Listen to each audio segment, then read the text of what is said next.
día 24 de junio del día importante para nuestra patria, porque celebramos el bicentenario de la batalla de Carabobo, una de las gestas heroicas más importantes que hemos tenido en cuanto al sello que se le dio a la independencia en Venezuela. Luego de esta batalla de Carabobo surgieron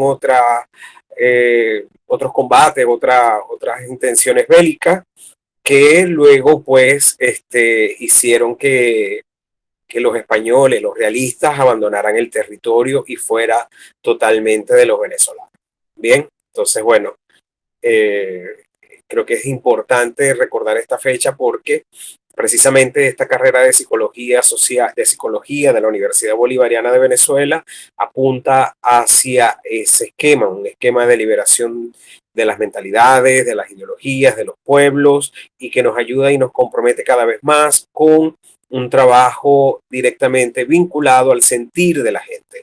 En este caso, bueno, es para mí un gratísimo honor tener a Agustín Zucaro, o Zúcaro, y Agustín nos corregirá.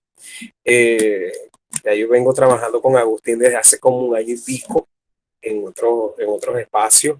Agustín es licenciado en Trabajo Social y es becario doctoral del Consejo Nacional de Investigaciones Científicas y Tecnológicas de Argentina, con pertenencia al Instituto de Estudios en Trabajo Social y Sociedad.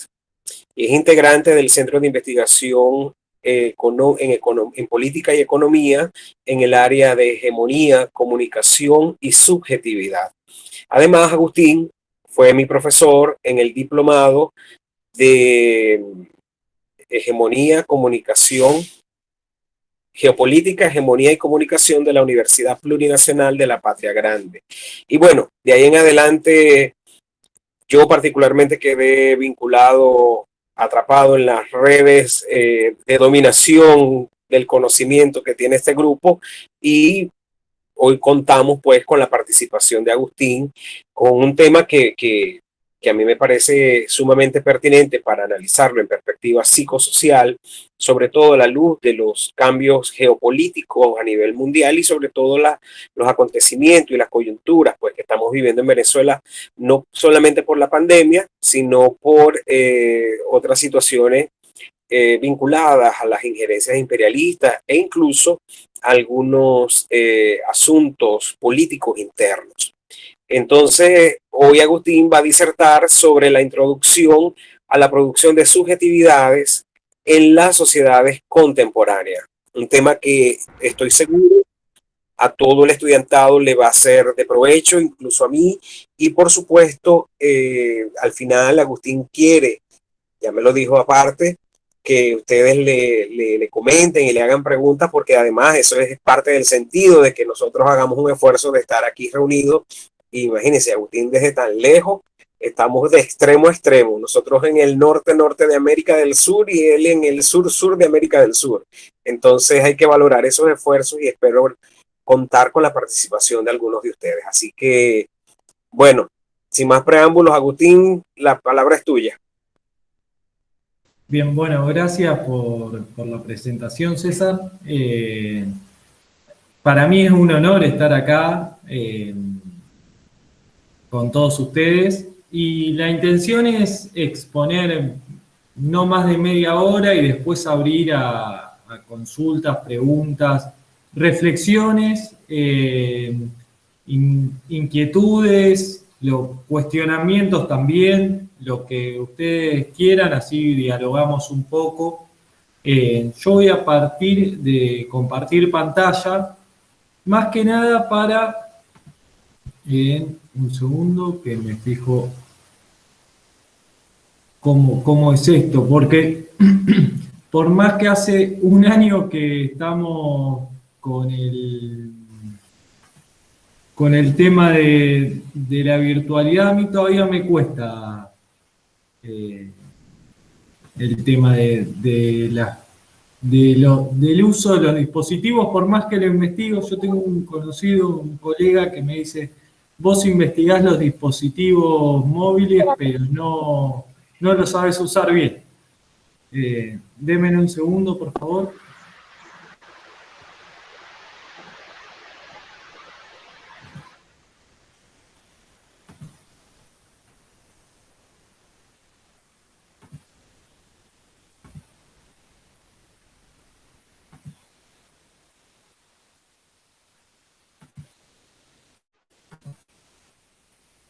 Ustedes me dirán si ahí se compartió bien, pues yo ya los dejé de ver.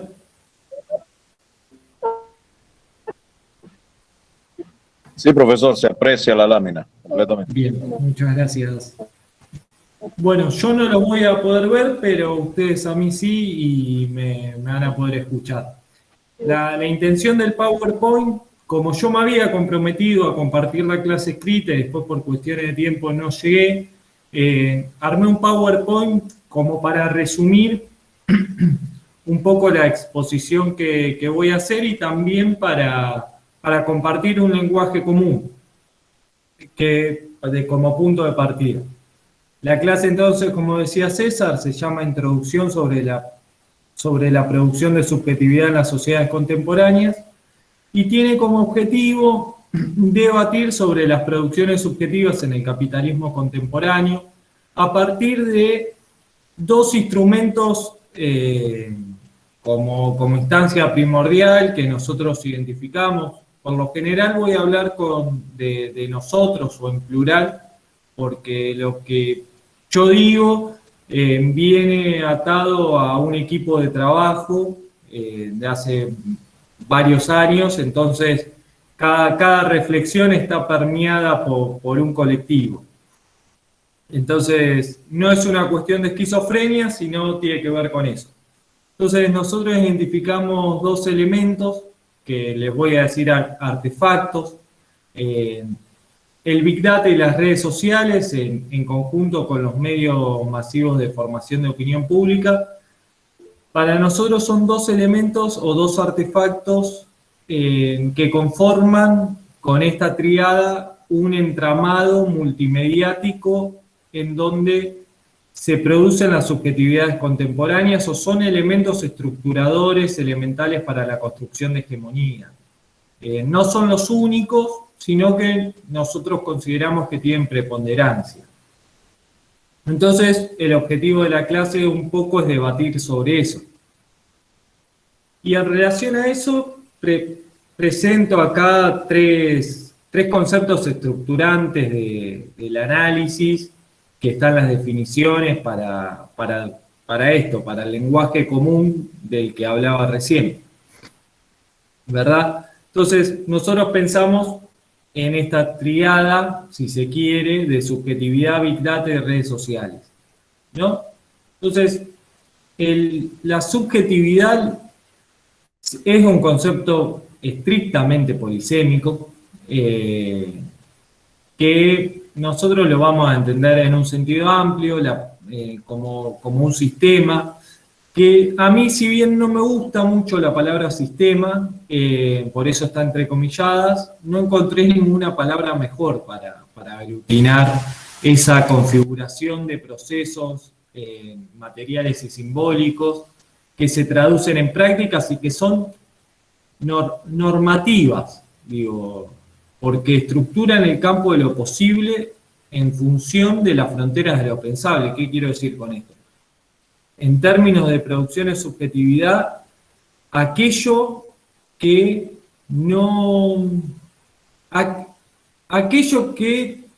estructura los límites de mi pensamiento, ¿no? Es decir, la producción de subjetividad se relaciona con aquello que puedo pensar. Hay cosas que no puedo pensar, ¿no? Que tiene que ver con un contexto en donde vivo, en una época donde vivo. Hay cosas que ni se me ocurren pensar. Castoriadis, que seguramente quizás ustedes lo lean en la carrera, digo, a mí en mi carrera de grado lo estudié y él decía que en general en cada época hay dos o tres ideas nuevas el resto se estructura en esa frontera. No, uno puede ser el concepto de plusvalía de Marx, dice él, y demás, pero me parece bastante gráfico eso. Después el Big Data. ¿Por qué defino Big Data y redes sociales? Sobre todo porque se suele hablar mucho y Big Data y redes sociales se suele usar como sinónimos, cuando en realidad no lo son. Si bien, sí o sí hay que pensarlos relacionados porque se potencian, digo, sin las redes sociales el Big Data no sería tan importante, por lo menos para las cuestiones de producción de subjetividad. Y sin el Big Data las redes sociales tampoco tendrían mucho andamiaje. Entonces son conceptos o son elementos que están entrelazados, pero que son diferentes, refieren a cosas diferentes. El Big Data, por lo general, se suele definir o se suele ver a partir de 4 dimensiones. La sociocultural, que es la que defino ahí, el punto de partida, pero también en los aspectos tecnológicos, políticos y económicos. ¿Por qué tecnológicos? Bueno, porque el principal eje del Big Data tiene que ver con su aspecto tecnológico, que tiene que ver con las formas en que se procesan los datos, la producción de algoritmos, el almacenamiento, etc. Aspectos políticos, porque ya desde hace por lo menos una década que el Big Data tiene una gran relevancia para las campañas electorales, para segmentar electorados, para conducir grupos o de pertenencia y demás. Entonces tiene ahí un anclaje político fuerte, o sea, es decir, tiene relevancia estratégica para la política del mundo, digamos. Y aspectos económicos porque el Big Data entra a jugar en la rueda de valorización financiera. Digo, el saber que se acumula se pone en juego para cambiar, o porque se empiezan a modificar, por ejemplo, el valor de uso y de cambio de los objetos, de las mercancías, ¿no? Entonces, ahí el Big Data entra a jugar en los aspectos económicos de las realidades cotidianas. Y las redes sociales tienen que ver con la construcción de un perfil, digo, de un perfil en un sitio web donde se nos asigna o creamos una identidad virtual, en donde en la interacción con otros miembros de esa misma red social, puede ser Twitter, YouTube, Facebook, Instagram, lo que sea, se empiezan a generar jerarquías, se empiezan a generar circuitos de sociabilidad, que ahora vamos a ver en un cachito qué características tienen esos circuitos de sociabilidad, ¿no? Pero hoy por hoy es casi impensable, volviendo al tema de los límites de la frontera de lo pensable que hablaba hace un ratito, pensar una sociabilidad por fuera de las redes sociales. O mejor dicho, pensar sin que eso permee, aunque yo no tenga redes sociales, por ejemplo. Si uno no tiene redes sociales, igualmente los circuitos de sociabilidad que se crean ahí permean las formas de sociabilidad o las formas en que me vinculo con los otros y las otras. Entonces, para pensar este entramado que tiene que ver con la producción subjetiva, digo, de redes sociales, Big Data y medios masivos de comunicación, volvemos a la propuesta de Martín Barbero. Jesús Martín Barbero, hoy fallecido, pensaba los medios de comunicación como mediaciones. Entonces, como mediaciones socioculturales. Entonces, pensando en esa propuesta, pensamos a estos 3 elementos, a este entramado, como elemento sociocultural. En tanto interactúan diversos sectores socioeconómicos de la sociedad allí, en donde se articulan, por ejemplo, ficciones o condiciones materiales y simbólicas, que tienden a legitimar y a deslegitimar ciertas ficciones donde se legitiman las acciones en la sociedad. No, hoy está muy en boga la cultura de la cancelación, por ejemplo. Digo, la cultura de la cancelación tiene que ver, en muchos casos, con las formas de denuncia que surgen en las redes sociales. Se viraliza una foto, un comentario o algo de alguien y automáticamente en su viralización se empieza a generar una cadena que deslegitima esa acción y se cancela. Pero también se ponderan. Por ejemplo, en otra situación, yo doy un ejemplo acá de Argentina, hay un influencer que suele hacer campañas para recaudar fondos por distintas causas. Entonces, ha llegado, no sé, a 10 millones de dólares, cifras exorbitantes en sus campañas. Entonces se legitima y la gente le empieza a pedir, a reclamar a él cierta ayuda cuando tiene que hacer un tratamiento de salud, etc. Entonces se legitiman, por ejemplo, esas ficciones o esas acciones a partir de estas interacciones entre diversos sectores socioeconómicos. ¿No? A partir de la legitimación o deslegitimación de ciertas ficciones sociales, hay una ponderación para nosotros de la racionalidad tecnológica en los procesos de producción, reproducción y acumulación de poder. Porque si bien yo di dos ejemplos, uno podría pensar también, ¿no?, en el marco de la política.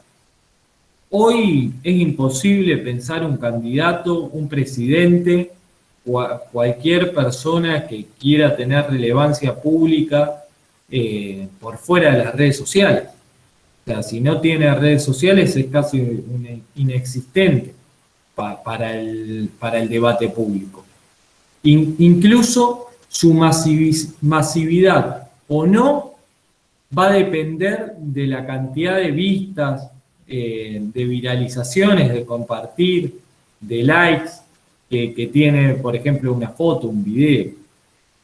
No, acá es muy gráfico la campaña de Macri en Argentina, donde el 80%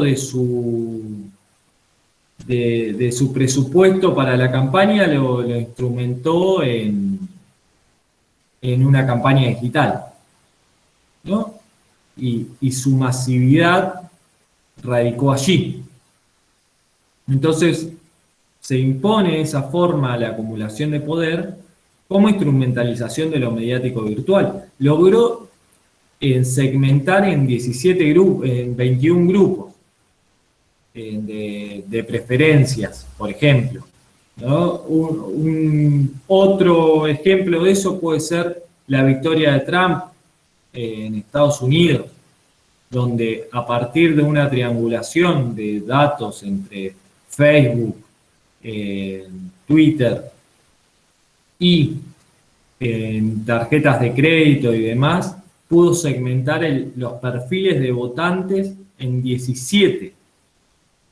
Toda la población de Estados Unidos con posibilidad de votar se dividió en 17 perfiles de votantes. Entonces las propagandas eran dirigidas, ¿no? Si, por ejemplo, el perfil era que estaban a favor de las armas, de la tenencia de armas, había una imagen que era muy gráfica, en donde había un hombre vestido de estilo leñador, con una escopeta y con su familia atrás. Si estaban en contra de las armas, había otra propaganda. Le surgía, ¿no? Por las redes sociales a eso. Entonces, pasando a esto, y con estos ejemplos que acabo de dar, yo creo, o nosotros creemos, mejor dicho, que este entramado tiene parte de una paradoja ontológica, es decir, de una paradoja primaria, porque tiene dos dimensiones que se articulan. Por un lado es individualizadora y por otro lado es totalizante. Y en esa arquitectura es individualizante porque singulariza los procesos de construcción de poder, singulariza la experiencia, singulariza o individualiza nuestra afirmación en el mundo. Pero es totalizante porque abarca todas las dimensiones de la vida humana. Insisto con esto, hoy casi sería imposible pensarnos por fuera de lo virtual. Incluso, y más aún, mejor dicho, en este contexto de pandemia, ¿no? Es posible que yo esté con ustedes acá por las plataformas. Por ejemplo, en Argentina, yo voy a referirme mucho a Argentina porque es lo que más conozco para dar ejemplos.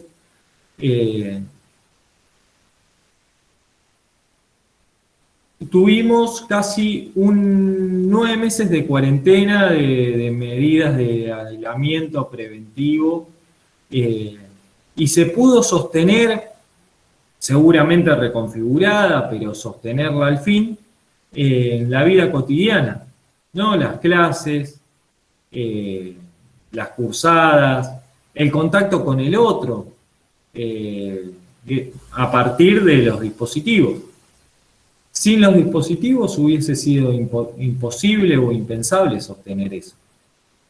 ¿Cómo se podrían haber dado clases sin estos dispositivos en un contexto de aislamiento obligatorio o de cuarentena?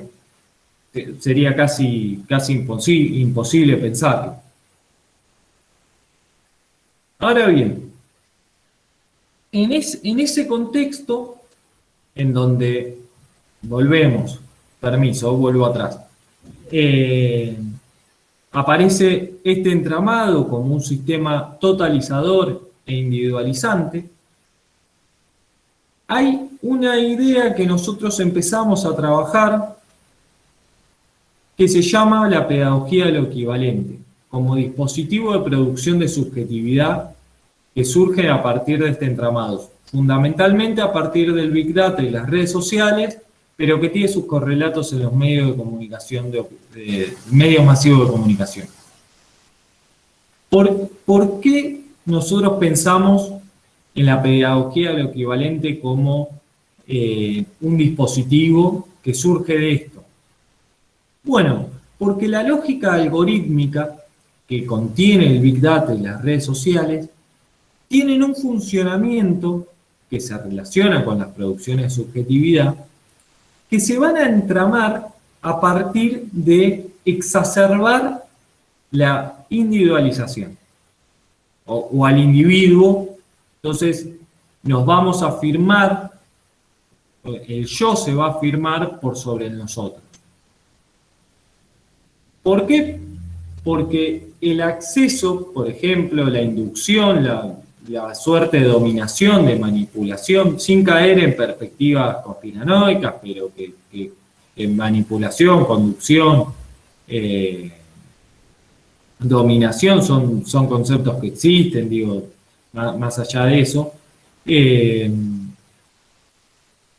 va a surgir a partir de las dinámicas que se impregnen a partir del funcionamiento de la lógica algorítmica.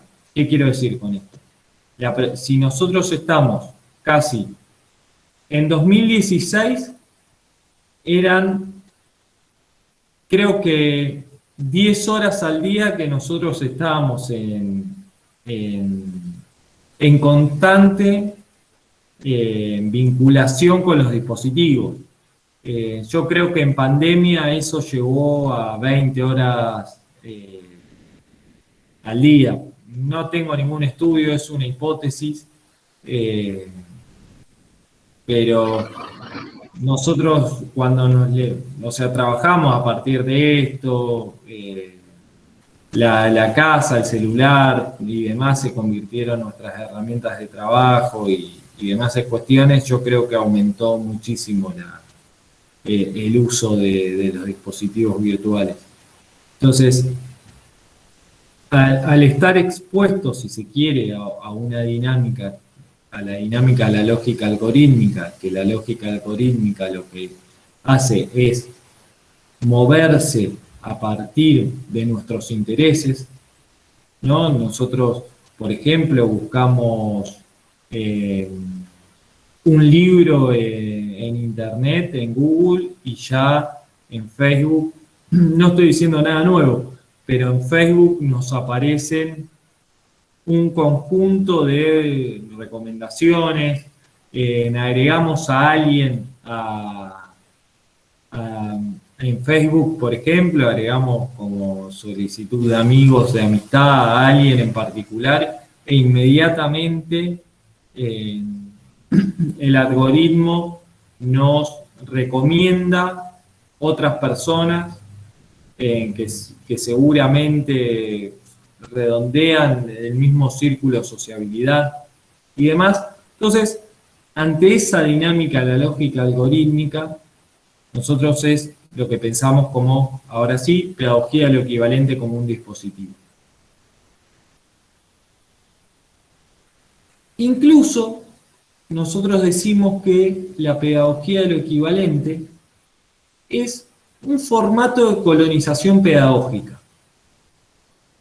En 2011, el ministro de Seguridad Exterior de los Estados Unidos presentó en el Congreso, incluso eso está en Internet, por quien desee lo puede buscar, creo que se llama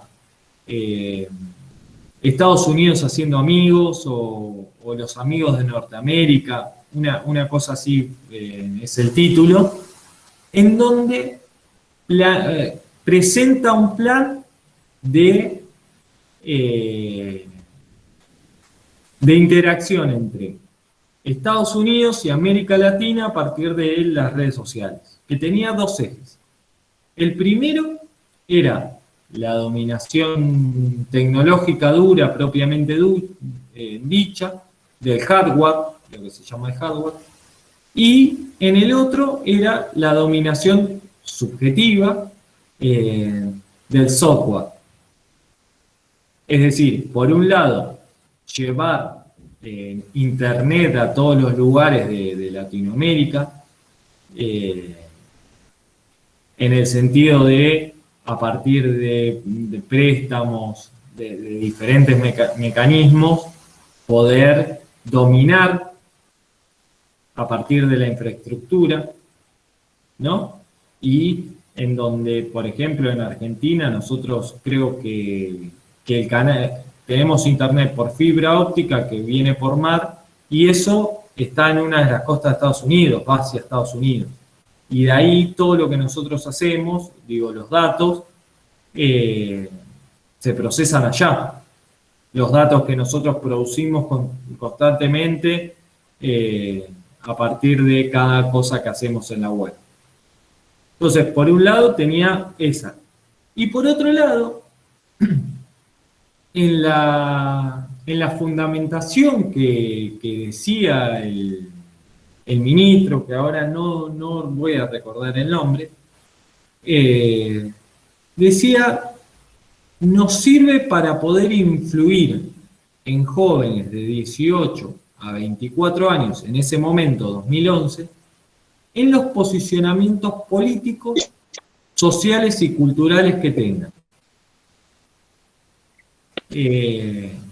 Esa era la fundamentación, una de las fundamentaciones que presentaba como para financiar el plan, o para que le financien el proyecto, ¿no? Entonces, cuando uno lee eso y después ve como en el acontecer de los hechos, puede empezar a interpretar que este dispositivo, la pedagogía lo equivalente, como le dimos a llamar, es un formato de colonización pedagógica. Entonces, ¿pero por qué pedagogía lo equivalente? Bueno, vieron que yo les decía, bueno, la lógica algorítmica tiene como mecanismo, como funcionamiento, situarnos con aquello que no es similar. O sea, navegar por donde nos produce placer. Y lo disruptivo es eliminado automáticamente sin que nosotros tengamos que hacerlo. Entonces, muchas veces ese caminar o ese navegar por paisajes similares a nuestros posicionamientos que ya son preexistentes, lo reafirman y lo exacerban en muchos casos. Y a partir de nuestra navegación, del uso constante que nosotros tenemos con estas redes, en ese navegamiento hay un cierto tipo de enseñanza y una preferencia por lo equivalente. Yo, por ejemplo, uno en las redes sociales se cansa a veces de leer quien no le gusta como pienso que me elimine. No sé si a ustedes les pasa, a mí me pasa, yo lo veo bastante. O déjame de seguir o te bloqueo si dijiste algo que no me gustó. No hay posibilidad de discusión. O sea, te bloqueo o te elimino. No hay posibilidad de encuentro con la otra persona. De empatía, de poder debatir, digo, ¿no? Entonces, tiene algo deshumanizante, porque lo humano, en su constitución, es diferente. O sea, la idea de que todos somos diferentes. Bueno, acá se punitiviza la diferencia y se exacerba lo negativo de la otredad. En aquello que no piensa como yo, bueno, es desechado, es eliminado. ¿No? Y si lo elimino parece que no existe. No, es una suerte de encerrona. No hay posibilidad de... A nosotros el concepto ternura nos parece muy potente para eso, para pensar eso. No hay posibilidad de ternura con aquello diferente. Y ahí, hace un tiempito empezamos a notar que en eso también aparecían los discursos del odio como manifestación latente de este dispositivo. O sea, volvemos. La pedagogía como de lo equivalente es un dispositivo que nos enseña a relacionarnos con las otras personas y eso tiene diferentes manifestaciones. En donde el discurso del odio, los discursos del odio, aparecen como una de ellas. Puede haber otras, digo, ¿no? Pero el odio como discurso hoy está muy en boga y me parecía pertinente traerlo a cuento aquí. ¿Por qué? Porque hace un tiempo nosotros venimos, por lo menos acá en Argentina se le dice la grieta, allá en Venezuela no sé si se le dice de alguna forma particular, para remitirse a las posiciones, a que vivimos en a una sociedad polarizada. ¿No? Y la polarización en la sociedad, yo creo que tiene que ver con cómo se procesan los conflictos en esa sociedad. Si el conflicto es algo tomado como positivo, bueno, quizás no sea tan polarizada, o sea, quizás la polarización que se dice tener no sea tal, pero como en nuestras producciones subjetivas contemporáneas el conflicto es algo valorado negativamente, o sea, si hay conflicto es algo malo, no es algo bueno, es algo malo. Entonces, las posiciones se tienden a radicalizar.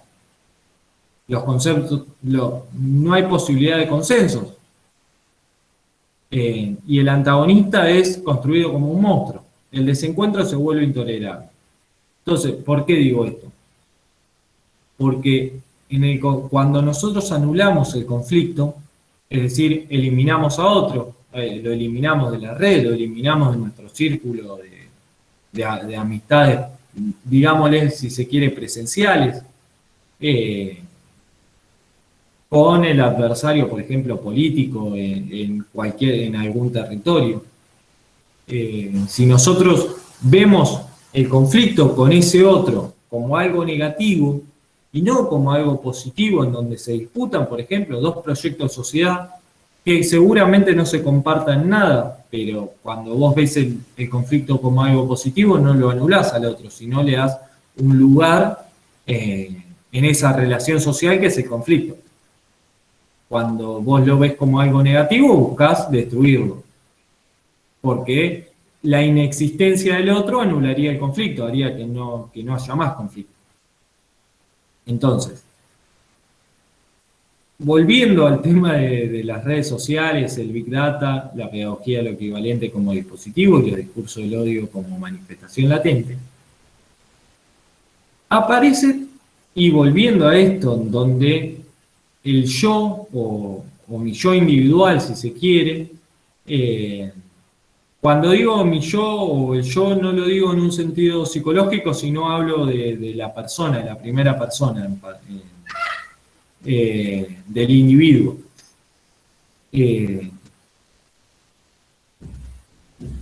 La experiencia individual aparece como posicionamiento ante el mundo, como motor de una acción, como motor de la interpretación que nosotros tenemos sobre los sucesos. Por ejemplo, acá la idea de collage discursivos es que los acuerdos son cada vez más volátiles y los consensos se vuelven inestables, fragmentados, tensionados por acciones individuales. Por ejemplo, acá en Argentina, cuando se decretó la cuarentena allá por el 20 de abril de 2020, 20 de marzo de 2020, tuvo aplauso de todos los sectores. Había un consenso generalizado que hacía mucho que quizás no se veía en relación a alguna medida. El 10 de mayo, el 25 de mayo, ese consenso empezó a resquebrajarse por acciones individuales, ¿no? Entonces uno podría pensar, por ejemplo, que en el primer consenso, el del 20 de marzo, era un poco, cedo un poco mis libertades individuales por el bien común, ¿no? O sea, para frenar al virus nos tenemos que aislar, tenemos que hacer cuarentena, entonces mi libertad individual, si se quiere, de libre circulación, queda un poco opacada, la cedo esa libertad. El 25 de mayo, bueno, ese acuerdo quedó fragmentado. ¿Por qué? Porque el individuo, yo no quiero estar más adentro. A mí no me van a encerrar, entonces mis libertades individuales están por encima del bien común que frenaría el virus. No sé si me explico con eso, pero me parece un ejemplo bastante gráfico para pensar esto. De la forma en que los consensos sociales que alcanzan los grupos sociales son cada vez más inestables y tensionados por acciones individuales. Estos discursos del odio tienen, a nuestro criterio, yo acá lo puse bastante gráfico, pero dos dimensiones. Al menos pueden tener otras. Por un lado, la moralización de las otredades, ¿no? Se suele dividir todo entre buenos y malos. Se moraliza la moralización de las relaciones sociales, en donde hay una forma de pensamiento binario en donde siempre se desconfía del otro. No hay posibilidad. El otro está movido, se mueve por la conveniencia, ponemos ahí como ejemplo. Eso se suele ver mucho en las judías, no me sale esa palabra, pero en la judicialización de la política. Se suele ver mucho ahí porque la judicialización de la política tiene que ver con que el otro hizo algo en relación a un bien personal y no a un bien común, más allá de que esa acción pueda tener implicancias negativas para la sociedad, digo. Pero se suele partir de que eso es un a priori para que lo movilizó, ¿no? Yo siempre pongo el ejemplo que a mí me parece bastante gráfico. El otro está en política por un cargo, no está ahí en política para cambiar el mundo, ¿no? Está por un cargo para hacer unos pesos más, para hacer más dinero. Entonces está por intereses individuales y yo sí quiero cambiar el mundo, ¿no? Entonces, ahí en esa dicotomía entre buenos y malos, entre el otro piensa de tal forma, entonces, y no piensa, y piensa en una forma completamente diferente a mí, entonces lo postulo, moralizo las acciones del otro y las mías. Y después está la construcción de superioridad narcisista. Que ahí volvemos a esa idea de Foucault, ¿no? El saber es poder, ¿no? En ese, si se quiere, aforismo, en donde hay una jerarquización, suele haber una jerarquización y la construcción de superioridad narcisista suele ir muy atada a la proliferación de las teorías conspiranoicas, en donde tener alguna idea, alguna teoría, alguna información sobre la realidad social que devela algún mecanismo de dominación, que devela alguna forma de dinámica social, guarda cierta idea de sensación de poder y de constituirse a partir de la verdad revelada. Digo, ¿no? Una idea de eso puede ser el tema de las vacunas, de los chips, que decían que no, acá en Argentina se discutía en su momento que la pandemia era un plan de algunos del poder, porque las teorías, estas ideas tienen que ver con el poder y de los 4 o 5 personas que tienden a dirigir el mundo como manos negras. Entonces, la pandemia era un plan para implantarnos chip en los brazos con las vacunas. Digo, y en realidad nosotros el chip, si uno va a pensar en eso, lo tenemos implantado hace bastante con los celulares. Digo, ¿no? Pero volviendo a esto, me parece bastante ejemplificador la idea de esto de las vacunas, por ejemplo, para pensar esta idea de construcción de superioridad narcisista que tienen los discursos del odio. Porque aparte se suele odiar al distinto y que se lo categoriza por lo general como inferior, ¿no? Porque yo develo el mecanismo, entre comillas, develo el mecanismo de poder que existe ante cierto acontecimiento, y vos que no lo querés ver, sos inferior. Entonces, ante los discursos del odio, hay dos miradas que para nosotros están relacionadas, ¿no? Pero se podrían despertar dos miradas.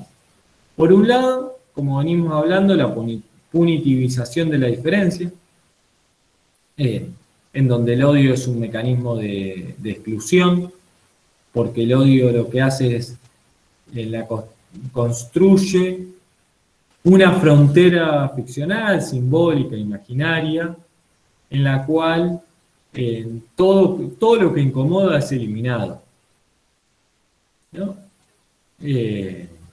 Se lo desecha al otro.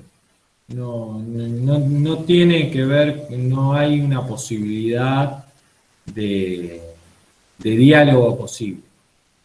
Pero por otro lado, también es posible pensar en un contexto donde el odio sea una forma de relación social, que no es la que uno prefiere, pero sí es por ahí lo que vemos y lo que emerge en las relaciones sociales contemporáneas y en las producciones de subjetividad contemporánea. Y ahí el conflicto se procesa a partir de una suerte de autoritarismo social y neoliberalismo. William Day dice que vivimos en el tercer momento del neoliberalismo, que es el neoliberalismo punitivo.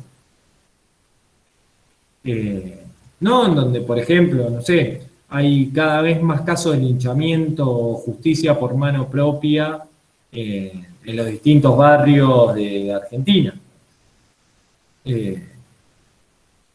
Y acá la idea esta del discurso del odio como una forma de relación social, porque tiene que ver con que el odio como mecanismo de inclusión y exclusión tiene que ver, por un lado, como dimensión de la autoafirmación ante un grupo, ¿no? O sea, tiene que ver con que, por ejemplo, a partir del odio que me generan otros grupos sociales, yo me autoafirmo en un grupo, me incorporo, me integro en un grupo y ellos me integran a mí. Pero por otro lado, como elemento de división y confrontación ante la heterogeneidad, como mecanismo de inclusión. Ese mismo odio que me provoca un grupo y me autoafirma en un grupo de pertenencia, me hace confrontar con otro grupo al cual odio, y tiende a dividir. O sea, incluso tiende a eliminar, porque si uno piensa si se quiere, en guetos de sociabilidad, a partir de las redes sociales y el Big Data, y yo grupos que no me generan, que me generarían odio, no transitaría. Los iría eliminando, entonces tiene que ver como un mecanismo de confrontación y de eliminación. No, y acá dos ideas para ir cerrando. Me extendí un poquito más de la media hora que había prometido, pero que tiene que ver con, como para sintetizar o definir esto del discurso de odio como manifestación latente de la pedagogía de lo equivalente como dispositivo de producción de subjetividad contemporánea. Que el odio tiene que ver más, además de esto, con cuestiones preexistentes. No nace desde ahora, entonces tiene que ver con décadas de creciente desigualdad, concentración de poder, exclusión de distintos colectivos sociales, de imposibilidad de realización de los deseos. Como venimos diciendo, se ve exacerbado por esto. Las plataformas no crearon estos elementos, pero sí lo exacerbaron dinámicas preexistentes en la sociedad. Entonces, esta creciente desigualdad en el mundo, el resquebrajamiento de los soportes colectivos, ¿no? Como antes era el sindicato, un soporte colectivo, algunos movimientos, algunas organizaciones. Hoy eso hace varias décadas que venimos viviendo el resquebrajamiento de eso. Incluso hoy muchas veces lo que hay es una singularidad, la singularidad como punto de partida de toda afirmación, posicionamiento ante la sociedad, dice ahí, pero también como expresión y motor de la acción, ¿no? Esta idea de a mí me moviliza una causa o me indigna algo, entonces salgo a manifestarme. No me organizo en un colectivo, sino yo activo, si se quiere, a partir de algo que me moviliza por mi experiencia, por mi singularidad, que tiene que ver con cuestiones muy íntimas de las personas. Y en esa acción más pragmática, en esa acción más anclada en la indignación que en la transformación,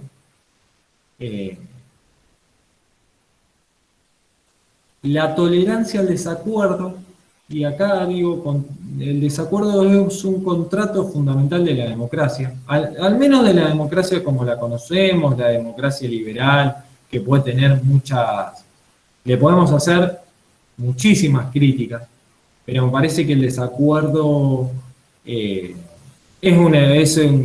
el contrato fundamental de la democracia. Se ve amenazado, digo, por la exaltación de posiciones que ponen en juego la convivencia, digo, ¿no? Y en esa dinámica, yo acá me gustaría cerrar con algo que esto ya es muy personal, que yo digo un manifiesto positivo del desacuerdo. ¿Por qué? Porque me parece que un manifiesto positivo del desacuerdo se estructura en dos dinámicas. Por un lado, el desacuerdo, o en este manifiesto positivo del desacuerdo, integra la idea del consenso. No, el consenso permite caminar juntos. ¿No? Que nosotros lleguemos a un consenso permite que caminemos en un periodo de tiempo juntos. Seguramente después vamos a estar en desacuerdo con otras cosas y vamos a tener que volver a discutir. Pero la discusión siempre enriquece, el diálogo siempre enriquece, las distintas visiones del mundo se ponen en juego en eso. Y volvemos a generar acuerdos, como síntesis para salir de las antinomias constantes que construimos. Volvemos a caminar juntos y después de nuevo a discutir. Caminar juntos, discutir, caminar juntos, discutir. Y el desacuerdo va a expresar necesariamente lo pluriversal, que es un concepto, ni más ni menos, que es, como decían los zapatistas, que expresa la expresión de los zapatistas, valga la redundancia, de un mundo donde quepan muchos mundos. Les agradezco por la atención, espero que se haya entendido algo y abrimos a quien quiere comentar, quien quiera discutir o debatir, reflexionar. Dejo de compartir pantalla. Y ahí está. Excelente, Agustín, muchísimas gracias. La verdad que sí. Bueno, vamos a los estudiantes. Por ahí estoy viendo que quiere decir algo. Entonces, bueno, vamos.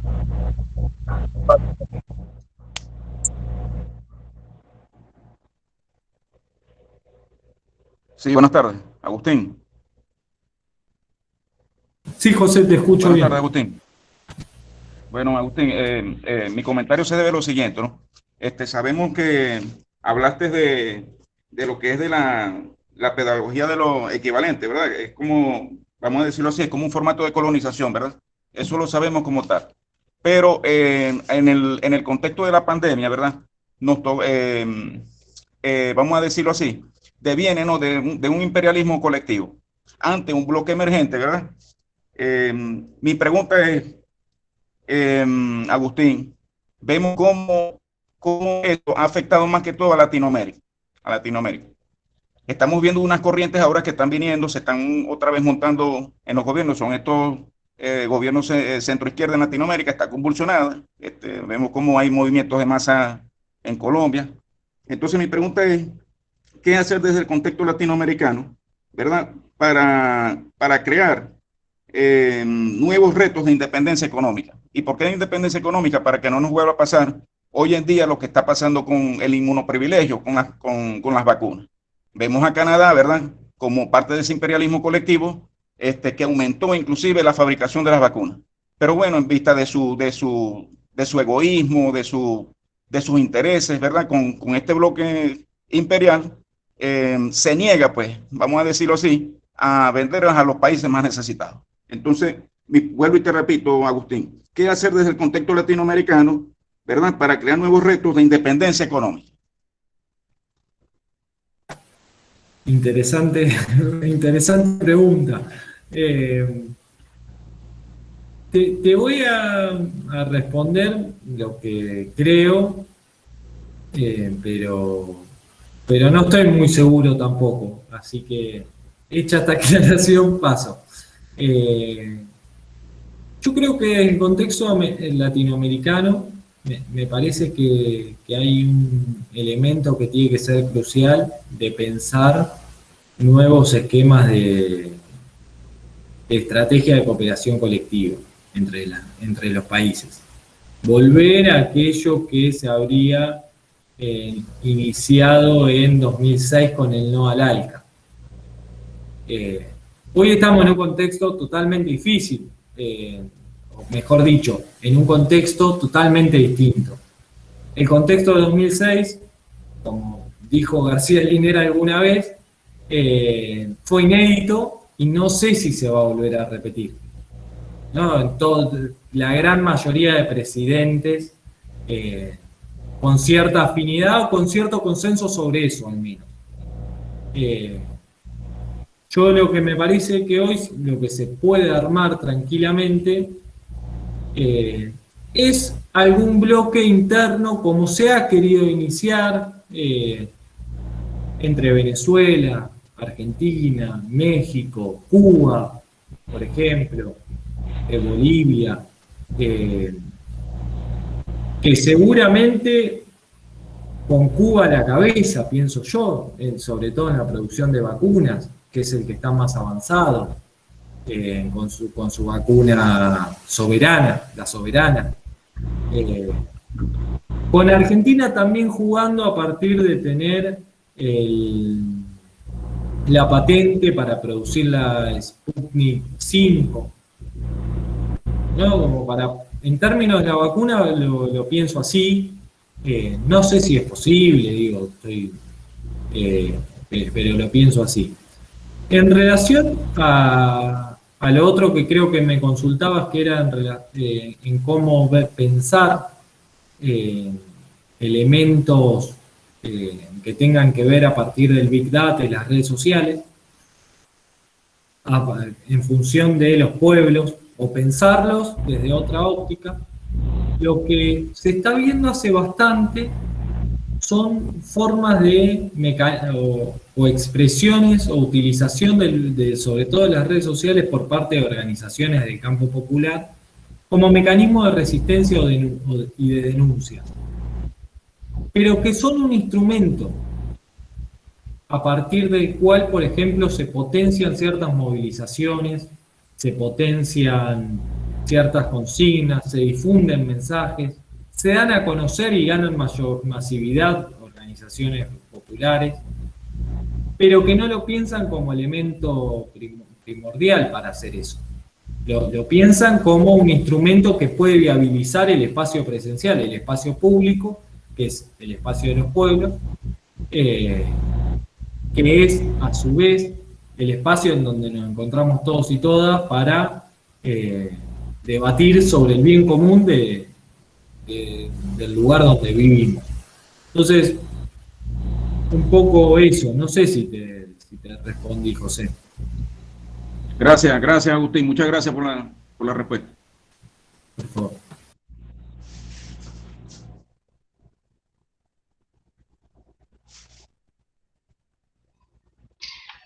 ¿Alguien más? Buenas tardes, profesor. ¿Cómo está? Le habla Ronald Cárdenas. Adelante, Ronald. Profesor, inicialmente usted hablaba, ¿no?, sobre la triada de la subjetividad en las redes sociales y hacía énfasis en que la subjetividad se relaciona con aquello, es decir, con lo que puedo pensar. Pregunto, ¿también lo que no puedo pensar sería parte de la subjetividad? Y como segunda pregunta me llamó la atención algo que usted dijo, que pensar en una sociedad desde las redes sociales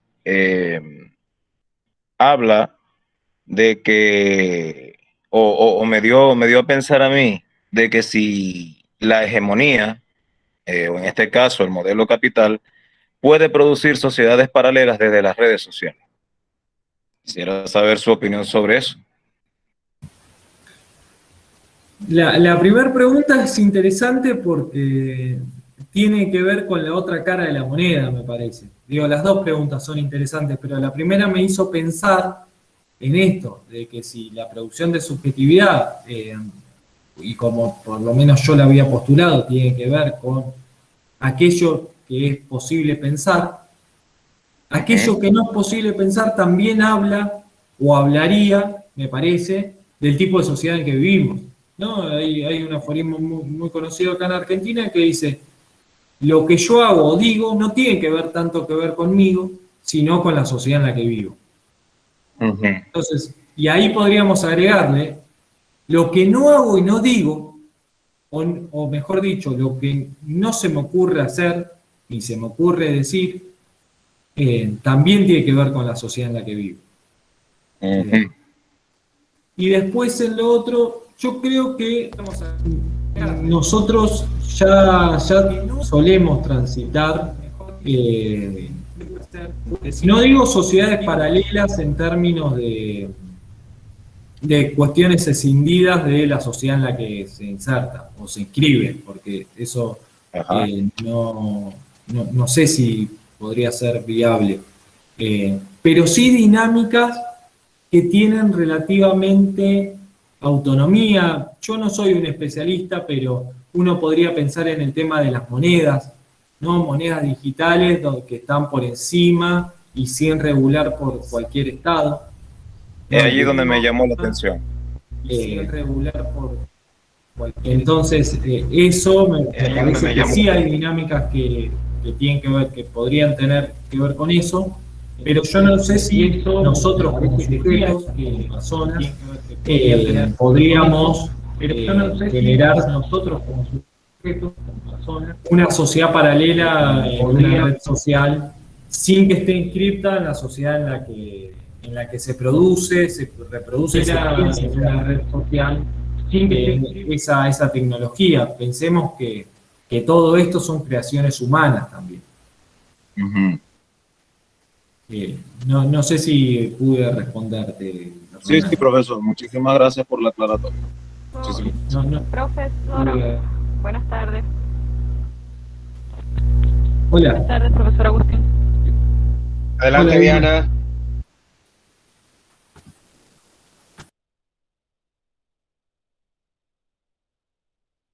Adelante, Diana. Aló. Saludos. Quería hacer una que llevamos hasta estos momentos, en Venezuela lo que se está viviendo es una pandemia y no una pandemia. Es decir, a este son las redes sociales se están utilizando la información y hacerle creer a otra forma. Bueno, por el tema de no tenemos gasolina, no tenemos gasolina. Perdóname, Diana, se te corta. Yo he estado leyendo un poco y se te corta y entendí la mitad. ya va, déjame un segundo, profesor. Se te corta y entendí la... ¿Escucha? Ahí te escuché un poquito mejor. Y tenés el micrófono apagado.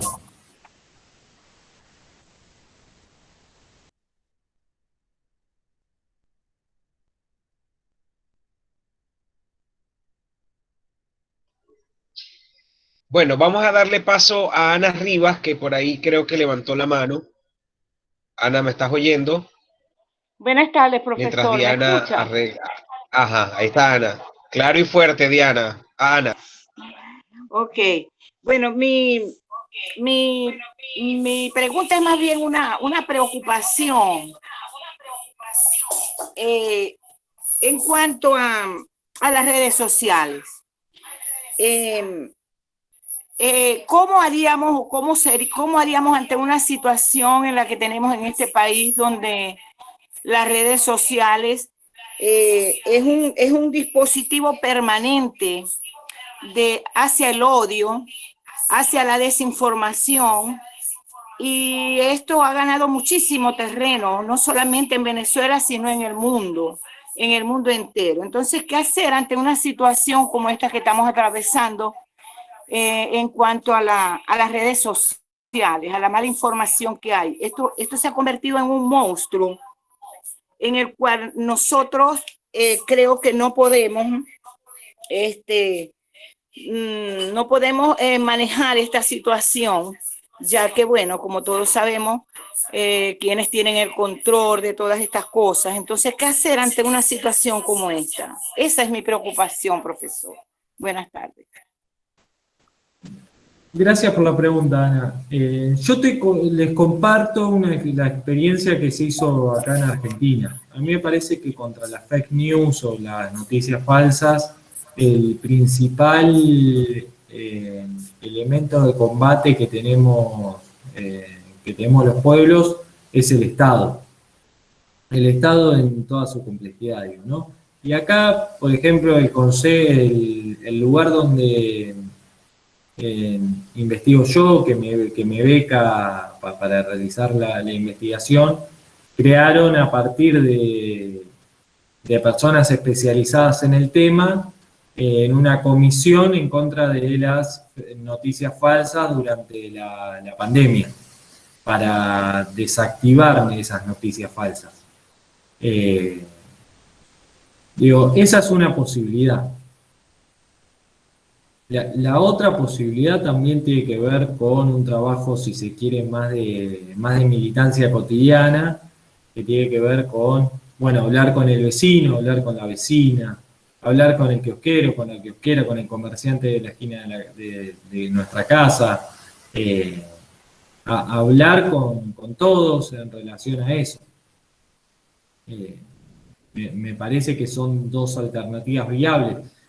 El problema de la segunda, que digo en relación a eso, es que muchas veces nosotros mismos no sabemos cuáles son las noticias verdaderas y las noticias falsas. Y ese suele ser un problema, digo, ¿no? Pero bueno, yo creo que ahí el Estado tiene bastante por hacer en comisiones de especialistas, de militantes y demás en el tema que pueden desajustar o desestructurar o desmentir esas noticias falsas.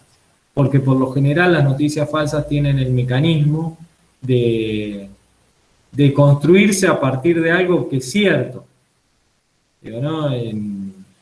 O algo ya comprobado. Entonces, bueno, y quizás ahí insisto con eso, el Estado tiene bastante por hacer. Digo, y el Estado no como sinónimo de un gobierno específico, sino el Estado como tal. Muchas gracias. ¿Alguien más? Milkerson Silva, adelante. ¿Cómo está, profesor César? ¿Cómo está, profesor? ¿Cómo le va por allá, profe Agustín? Quería hacer una pregunta referente a cómo desarrollar algunos elementos de motivación aquí en Venezuela, en los territorios donde vivimos en el marco de la pandemia, para generar allí situaciones reales desde una práctica cotidiana, bueno, representar algunas representaciones sociales que generen motivación. Porque bien es cierto que las redes sociales sí afectan, sí generan una realidad importante en el contexto latinoamericano. Y sobre eso se ha montado un sistema de control y de dominación. Pero ¿cómo desarrollar motivación a partir de una objetividad concreta? Porque a algunos le llamamos desmentir algunas verdades sobre las situaciones que se presentan en estos momentos donde han muerto muchas personas. Pero la pregunta en sí, profesor Agustín, ¿cómo desarrollar elementos de motivación con hechos reales a partir de la práctica diaria que generen motivación, que nos lleven o nos enrumben a un destino diferente hacia lo que sería la práctica de una nueva convivencia, de una nueva forma de vida en estas circunstancias? Esa es la pregunta, profesor.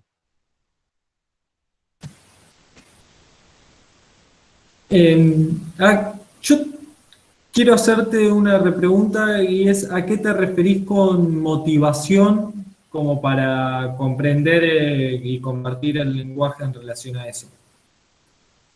Que me quedó la duda.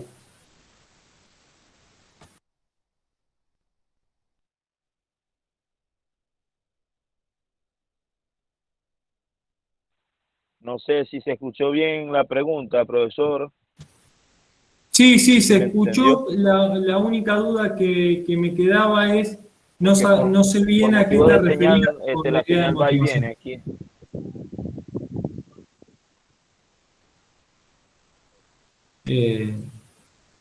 Bueno,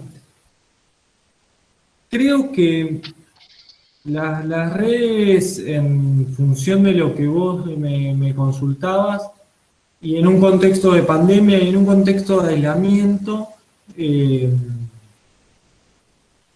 posibilitaron el contacto con el otro, digo, para mirarlo desde otra perspectiva, posibilitaron eso, posibilitaron el abrazo que no nos podemos dar por el riesgo al contagio o lo que sea. Pero no, a WhatsApp, digo, las videollamadas posibilitaron, no sé, ver a sus padres, a sus hermanos, a sus tíos, a sus amigos. Y yo creo que en eso tenemos un punto en común, un punto para pensar, ¿no? Incluso reconfiguró la militancia, por ejemplo, acá en Argentina, la militancia política. Digo, organizaciones donde por lo general su lugar primordial era la presencialidad, se vio reconfigurada hacia la virtualidad como elemento prioritario.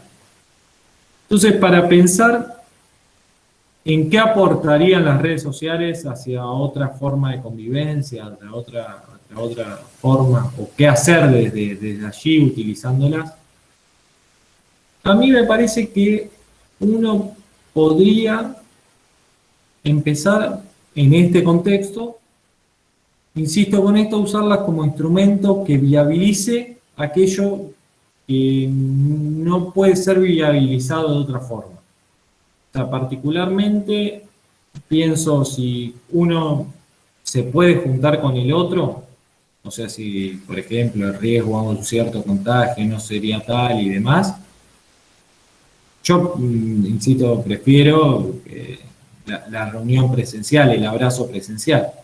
Pero si no, podría ser un instrumento, digo, WhatsApp. Digo, a sabiendas, digo, porque uno incluso a sabiendas de todo la producción de datos, la acumulación, la segmentación y demás, como también decían en el chat, a priori la segmentación por intereses no es mala. A sabiendas de todo eso, digo, bueno, uno lo usa igual. Digo, yo tengo WhatsApp, tengo redes sociales y demás, porque me parece que viabilizan ciertas cosas, incluso sabiendo aquello que produce y que tiene, digo, por detrás, pero, o creyendo saber, mejor dicho. Digo, me parece que viabiliza ciertas cosas que el costo quizás no sea tan alto, por lo menos en estos contextos. No sé si respondí tu pregunta. Sí, profe, gracias. De verdad, porque hay alternativas que se construyen a partir de la realidad, entendiendo también la situación de pandemia, porque tampoco podemos exponer a la familia, debido a la situación en que se encuentra el brote, producto de la variante del COVID y los libros. Entonces también, desde la práctica, construir situaciones de motivación pero sin que nos afecte de todas maneras y en verdad fue bastante concreto. Un poco de dificultad en la señal, pero muchas gracias. Perdón, ¿me pueden disculpar 2 minutos y vuelvo? Claro que ¿Cómo no, sí, profesor? vaya y venga. Listo. ¿Cómo no, profesor? Tenéis Adelante. todo el Claro, permiso. profe, claro que sí.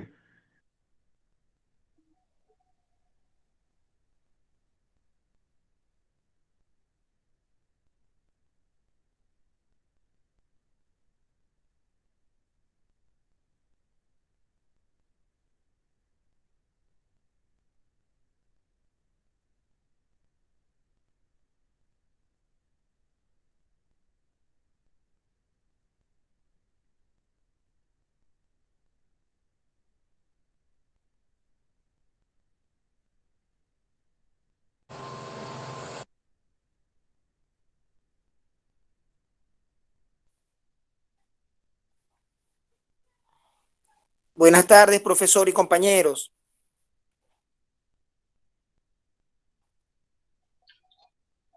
Dígalo, Nelson, ¿cómo está ahí? Bien, gracias, profesor César. Buenas tardes, Todo Nelson. bien. Buenas tardes, compañeros. Meditando, profesor, en el tema, ¿no? Buenas Bastante tardes, Nelson. buenas tardes. Bastante importante el tema, profesor, y pienso que una de las maneras, profesor, en que nosotros podemos contribuir a mejorar el uso de las redes, porque ya la herramienta está diseminada por el mundo, es muy útil, de hecho la estamos usando en este momento, de alguna manera, y pienso que en el nivel de conciencia de cada uno de nosotros, profesor y compañeros, en el buen uso, desde el punto de vista de transmitir verdades, profesor, transmitir verdades cuando uno se esté comunicando a través de estos medios, ¿no? Porque si no estoy seguro de algo, y creo que el profesor que nos está acompañando en esta tarde nombró algo parecido, si no estamos seguros de algo, no lo repitamos, porque a la final uno representa, por poner un ejemplo, profesor, Dios lo guarde, usted tiene una imagen, usted respetado, usted se la ha ganado, pero si usted transmite algo, en este caso digo usted porque nos está dando la clase, nos está impartiendo esta clase, que no tenga, digamos, un asidero, nosotros lo vamos a repetir porque tenemos muchísima confianza en usted. Usted tiene una imagen muy respetable delante de nosotros. Entonces, cosas como esa, ¿no? Es como que tomar un mayor grado de conciencia a la hora de usar las redes y sobre todo de difundir noticias que edifiquen, profesor, porque debe ser nuestra intención primaria edificar a los demás, ayudar a los demás, comenzando por supuesto con los de la casa. Sí, claro, en eso tenéis toda la razón, ¿no? Lo que pasa es que creo que Agustín lo explicó bastante bien. Hay toda una, vamos a decirlo así, como una tramoya, una estructura que genera que se produzcan esas variabilidades en la formación de la conciencia, en la formación de la subjetividad. Entonces, obviamente, yo puedo estar diciendo algo que sea muy positivo, pero también va a haber otro grupo de personas, o nosotros como grupo estamos haciendo algo positivo, pero va a haber otro grupo de personas que está haciendo algo totalmente negativo. Pues eso es algo que lo vamos a encontrar en esta malla de la gubernamentalidad de las redes sociales. De hecho, el propósito también de que esta charla se diera al final y no en otro momento, y fíjense todo lo que esperamos, precisamente va en vías de ir construyendo todo un aparato de teorías y una construcción previa para poder entender este mundo en el que estamos viviendo ahora. Y este mundo que estamos viviendo ahora es un mundo que está gobernado por la Big Data, por las redes sociales, que está determinado y determina subjetividades. Fíjense ustedes que, ya regresó Agustín, te estoy aquí haciendo cortina un ratico, ya va, espérate. Entonces, fíjense ustedes que en un momento de la carrera, en lo que llevamos de carrera, valga decir, Agustín, que la carrera va apenas por el tercer semestre, o sea, son unos pichones. Y aquí hay pichones un poquito ya pasados de pichones, pero siguen siendo pichones. Entonces, esa persona, una persona muy joven, me decía que las redes sociales definían la personalidad y el carácter. Por supuesto, yo me infarté, ¿no? Porque dejó por fuera la familia, la escuela. Pero es que ahora, y justamente por causa de la pandemia, por el COVID-19, estamos encontrando que ya se acabaron las estrategias de recreación en la casa para los niños. Entonces, ellos permanecen en casa y llega el momento en que ya uno lo que hace, sí, toma el teléfono, toma la tabla. Entonces, entre el teléfono y la tabla, resulta y acontece que hay un montón de... Agustín sabrá mejor que yo eso. Hay un montón de publicidad, pero de anuncios que incluso a veces tienen unos contenidos salvajes, depredadores. Ahora imagínense ustedes una mentalidad de 4 años, 5 años, enfrentándose a esa información. Eso es complicado, ¿no? Y ahí, bueno, sí, de algún modo se puede ir formando el carácter y la subjetividad, pero también hay un proceso de alienación profundo. Entonces, bueno, yo creo que esto lo estoy diciendo, Agustín, porque el compañero Nelson Pirela estaba planteando que hay que usar las redes y la tecnología siempre para fines nutritivos y edificantes, ¿no? Pero siempre vamos a tener en esta construcción de la geopolítica y de la gubernamentalidad tecnológica un grupo de personas que va hacia, digamos, lo negativo, o sea, lo depredador y lo salvaje, ¿no? E incluso yo creo que es parte de esta misma narrativa del capitalismo financiero. Dejo con ustedes, Agustín. Sigue siendo de ustedes hasta que él diga. Profesor César. Sí. Diga, hable. Profesor César, mire, no, tomando en consideración lo que dijo el compañero Nelson, y ya que usted hizo la intervención, ¿de qué manera podría darse ese ataque ante los fake news? Es decir, ¿cómo decirle a la población de que pueda reconocer cuándo en sí una noticia es falsa? O sea, ¿qué elementos pueden estar prevaleciendo en esa noticia que puedan de alguna forma hacerle ver a la gente de que efectivamente es una noticia falsa? ¿Hay alguna forma de poder darle esos tips a la gente?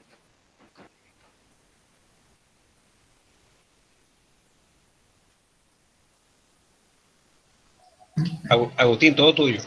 No, un poco en relación a eso, bueno, vuelvo a disculparme porque me tuve que ausentar 2 minutos, pero me estaban golpeando la puerta hacía un ratito y no sabía si había pasado algo o no. Efectivamente no pasó nada, así que me vuelvo a disculpar.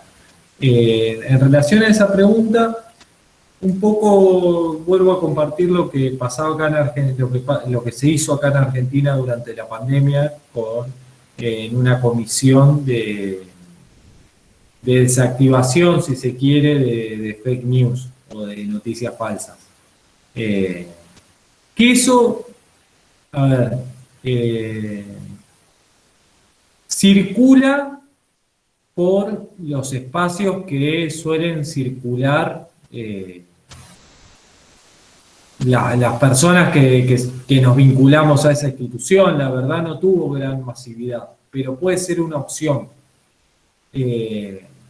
Quizás pensando en ese entramado de redes sociales, Big Data y medios de comunicación, por ejemplo, si hubiesen tenido mayor espacio en los medios de comunicación acá en Argentina, yo creo que hubiesen tenido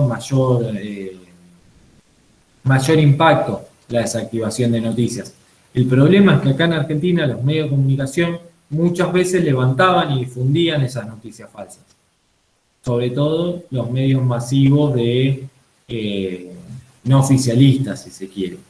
Pero ese fue uno de los problemas con esa comisión, que no tuvo el impacto pensado porque no tuvo la difusión suficiente, a mi juicio, de ver,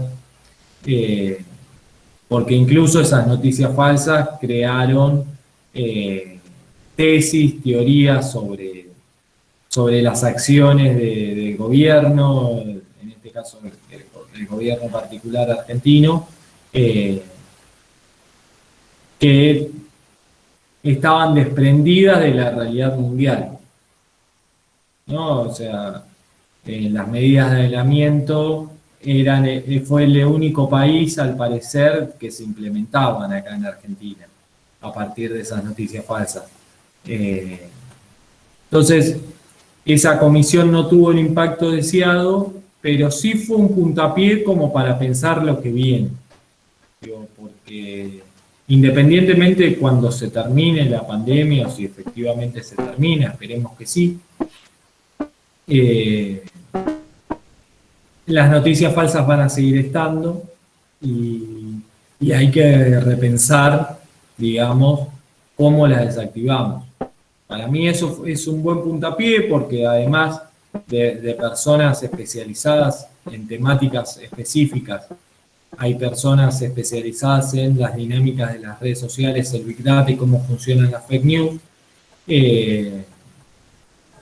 Y además está el Estado, insisto con esto, me parece que el Estado ahí tiene mucho por hacer. Además de cada uno de nosotros, pero me parece que el Estado, como regulador de la cosa pública, así en términos bien generales, es el que se tiene que encargar de desactivar las noticias falsas. Ahí me parece que es primordial pensar en eso. Muchas gracias por la respuesta, profesor. ¿Alguien más? Buenas tardes. Buenas tardes. Ángel Chávez, profesor. Buenas tardes. A ver, primero Ángel, luego Dianca. Ok. Muy buenas tardes, profesor César, profesor Agustín y compañeros estudiantes. Hablar de lo social generalmente deriva en lo político y más aún en lo geopolítico, ¿no? Después de la Segunda Guerra Mundial se instauró un sistema de dominación mundial encabezado por países como Estados Unidos. Estos países, por supuesto, se valieron de todas las posibilidades que tenían y utilizaron la ciencia. Específicamente la psicología fue muy utilizada militarmente y como un arma para la dominación. Ahora, mi pregunta es la siguiente. Después, hemos escuchado hablar de la psicología social, la psicología comunitaria. ¿De qué manera la psicología social, la psicología comunitaria, haciendo un balance de los resultados que se han podido obtener en estas décadas, han podido contrarrestar esa forma de dominación mundial o de instauración de un status quo que, por supuesto, intenta mantenerse y perpetuarse por siempre? Muchísimas gracias. Es muy interesante tu pregunta, Ángel, pero porque la encuentro muy similar a las inquietudes que tiene que ver mi carrera de grado que estudié, que es trabajador social, que acá en Argentina nos encontramos en muchos espacios con psicólogos y psicólogos sociales, psicólogos comunitarios. ¿Por qué nos hacemos esa pregunta? ¿Cómo aportar desde el colectivo profesional o desde el ejercicio profesional a otra realidad posible? Y a mí me parece que la potencialidad que tiene nuestras carreras específicamente tiene que ver con la cercanía y la interacción que se da en cada intervención con el otro, con la otra. Digo, en los territorios, acá en Argentina se le dice barrio, en las comunidades. Digo, me parece que ahí hay una potencialidad para recuperar. Ahora bien, mi inquietud, y esta se las traslado a todos, y en específico a vos que consultabas, es si efectivamente desde un colectivo profesional se puede transformar eso si no está anclado en un proyecto político de país que efectivamente dispute poder, que dé el salto de lo social a lo político. Digo, ¿no? Esa es mi inquietud. Digo, no tengo ninguna respuesta, por eso es una inquietud que me surgía en la carrera de grado, porque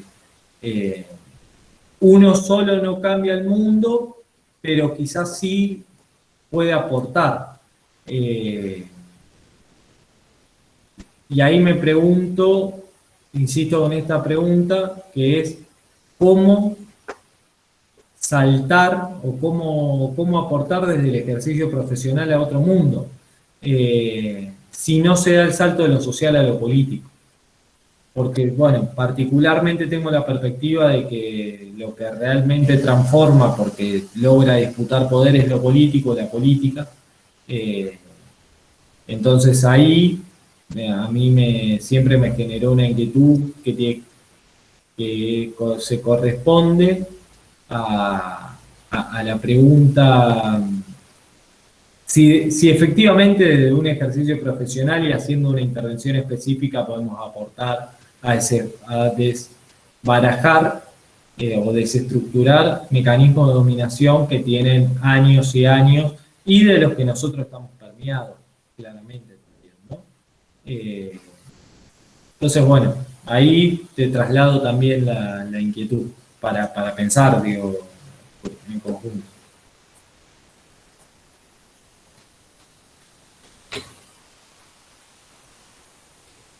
Dianca estaba por ahí.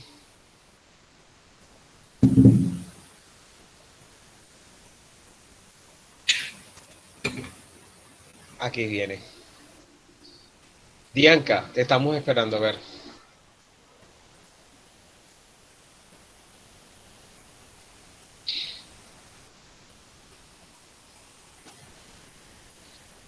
¿Hay alguien más entonces? Sí, profesor. Ajá, diga, a ver, Nelson. Sí, profesor, quiero comentar una noticia muy reciente, ¿no? Hablando de noticias y el manejo que se les da y la corrección a tiempo. Ocurrió en las aguas de Rusia, profesor, un barco de guerra, profesor y compañero, profesor Agustín, un barco de guerra británico entró en aguas de Rusia, en aguas continentales, en aguas territoriales de Rusia, y se le avisó de que estaba invadiendo, pues estaba tocando territorio ruso, no hizo caso y entonces le hicieron unos disparos de advertencia como es el protocolo. Luego, bueno, se salió de la zona y dijo que había sido una entrada inocente del barco de guerra a esa zona, ¿no? Luego, según decía la noticia, en Inglaterra no había ocurrido eso, era mentira, según los medios británicos. Entonces, en RT publica la noticia, el video, profesor, cuando efectivamente el buque de guerra británico está en aguas rusas y encima de eso iba un periodista en el buque de guerra y él dice que sí, efectivamente digamos el ejército, el gobierno ruso le avisó, pues la marina rusa le avisó al barco británico que estaba en un lugar incorrecto, que eso es un desafío, una falta de respeto, incluso puede llevar hasta una guerra. Y lo que quiero resaltar es que lo del video y la declaración del periodista sacaron la verdad a la luz. Es como que se trata de eso, profesor y compañeros, de que cuando haya que sacar la verdad, pues se saca con los argumentos necesarios, con pruebas en la mano, para de alguna manera derribar los fake news y tanta retórica falsa que hay en las redes sociales y en los medios. Gracias, muchas gracias. Bianca, ¿vas a decir algo?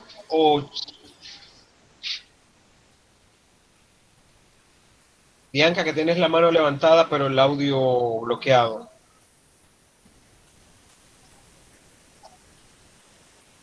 Bueno, parece que entonces no vamos a hacer más preguntas. Agustín, de verdad que, bueno, lamentablemente vos no me podés ver a mí, pero yo sí te puedo ver a vos. Estoy muy agradecido, de verdad, porque visitaste una buena parte de mi tierra con esta representación tan variopinta que tenemos hoy aquí, y yo creo que aquí vas a ser bienvenido a pasar calor alguna vez en tu vida, ¿ok? Yo me quiero despedir de ti, de los muchachos, dejando dos cositas y quisiera de pronto tu opinión al respecto, ¿no? Una es que yo veo tus exposiciones para mí siempre son bastante didácticas, ¿no? En general las del colectivo en la que tú trabajas, pero las tuyas terminan siendo como que un entretejido de categorías que van dando pauta para pensar en asuntos mucho más complejos, y no significa esto que lo que dices es elemental, sino que destapa mucho la olla, ¿no? Va destapando la olla en el plano de lo subjetivo, de lo que es la formación de la conciencia, digamos, latinoamericana, la conciencia nacional y esa conciencia colectiva que une los pueblos, ¿no?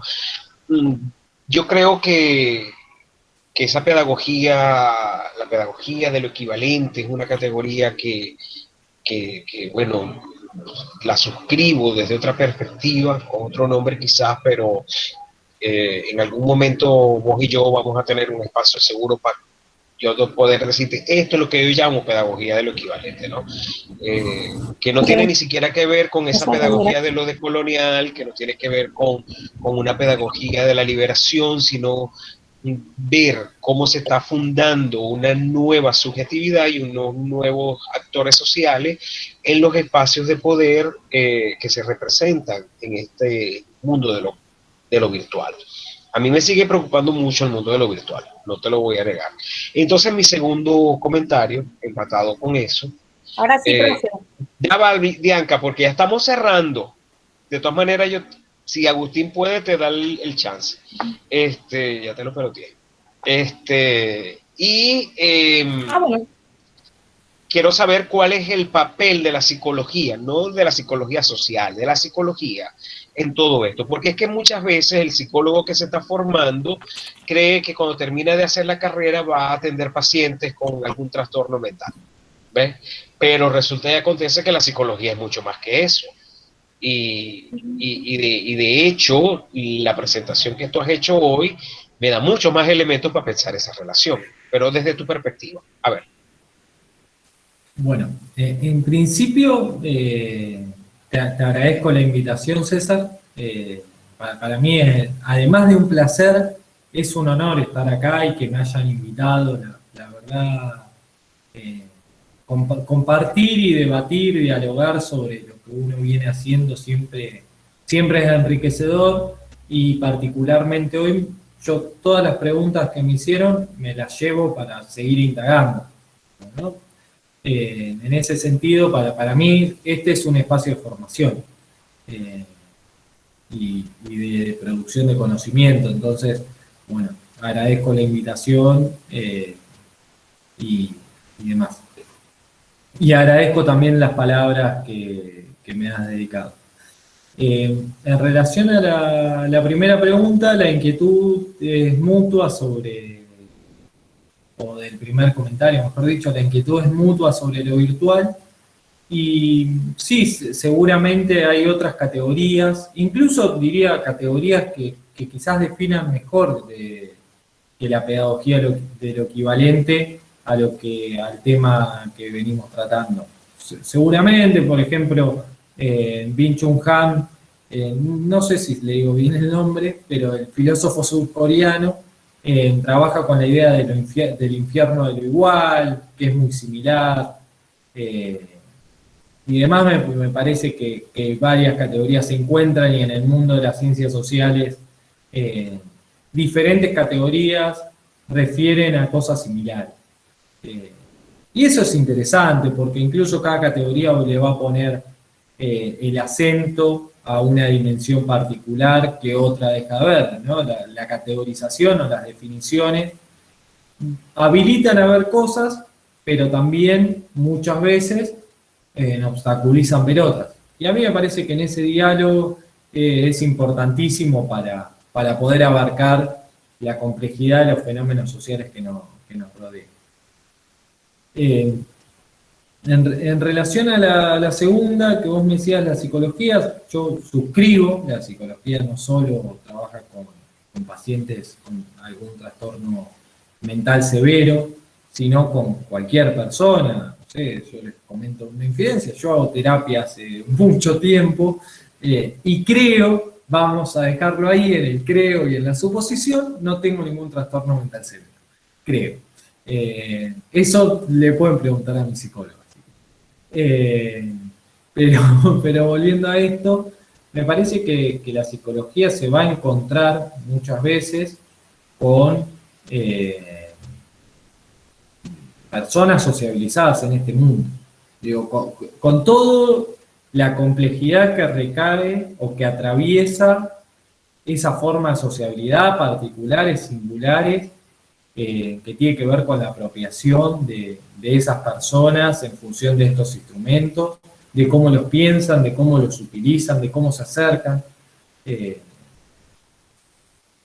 Me parece que la psicología va a tratar con personas que no inscriptas en una sociedad determinada. Y pensar esa sociedad es pensar a ese sujeto también, ¿no?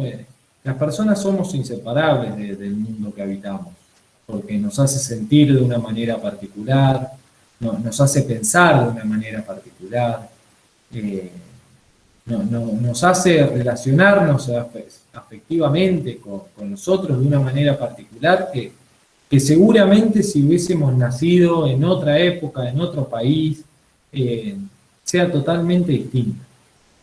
Entonces, para mí la psicología va a tratar con sujetos inscriptos en una sociedad determinada, y estudiar la sociedad o pensar la sociedad o conocer la sociedad es acercarnos a ese sujeto, al conocimiento de ese sujeto que muchas veces expresa la sociedad a partir de sus palabras,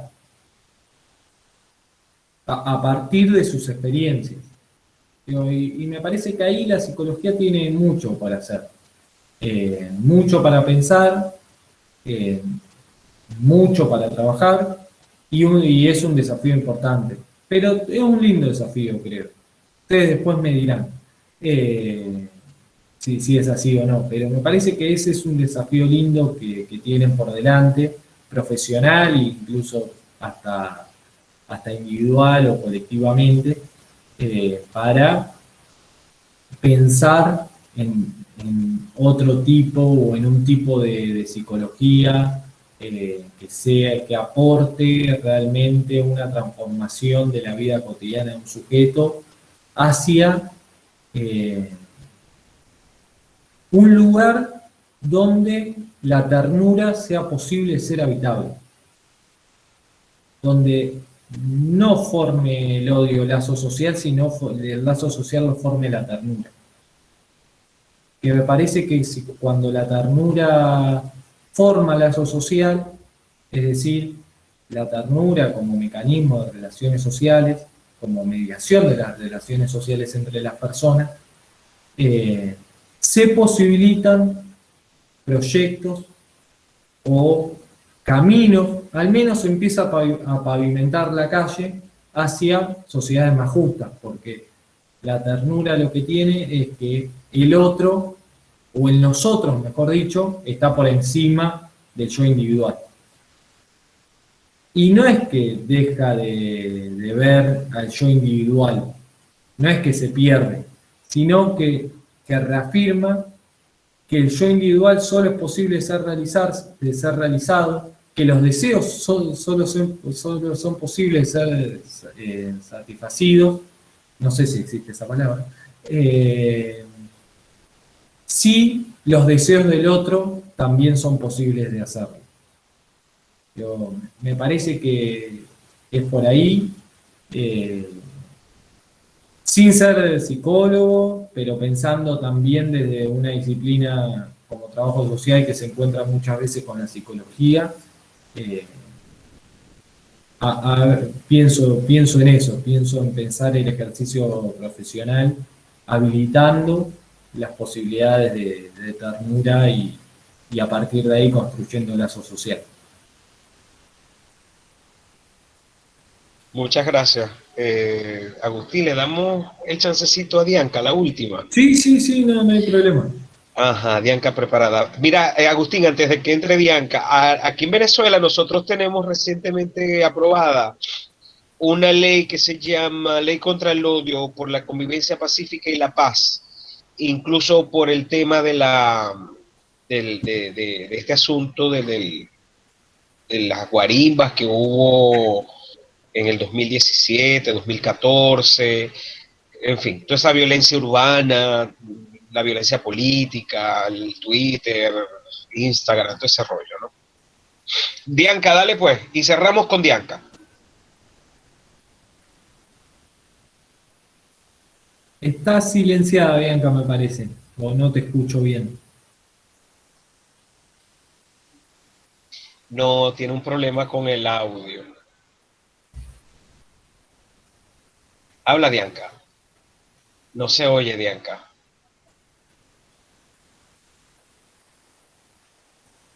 Nada, Dianca, no se oye. Permiso, Dianca, puedes escribir la pregunta. Sí, mejor, Dianca, rapidito, escríbela. Mientras tanto aprovecho, y es interesante la ley que mencionaba César, para ver cómo esa objetivación institucional se subjetiviza socialmente, ¿no? Como para pensar si esa ley que objetiviza, alguna cuestión en sentido de Donel, se subjetiviza socialmente, ¿no? Porque yo creo que también los controles no se decretan, ese es el problema. Entonces ahí viene el otro rollo, ¿no? Okay, mira, profe, que la paz, ¿qué tal? Ajá, dale, Dianca, dale. Sí, me llama la atención, ¿verdad? No, ya lo activé el micrófono, ¿se me escucha? Ahora sí. Sí. ¿Ahora sí? Sí. Sí. Y ya lo activé. Aló, Si se te escucha, amiga, continúa. no entiendo, pero ya lo activé. Sí se escucha, Bianca. Habla, Dianca, hija, te Ahora estamos sí, escuchando. me escuchan.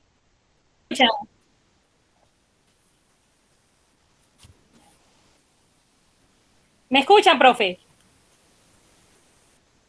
Sí, te escuchamos. Se oye, Bianca. amigo. No. Ajá. Ya no se escucha.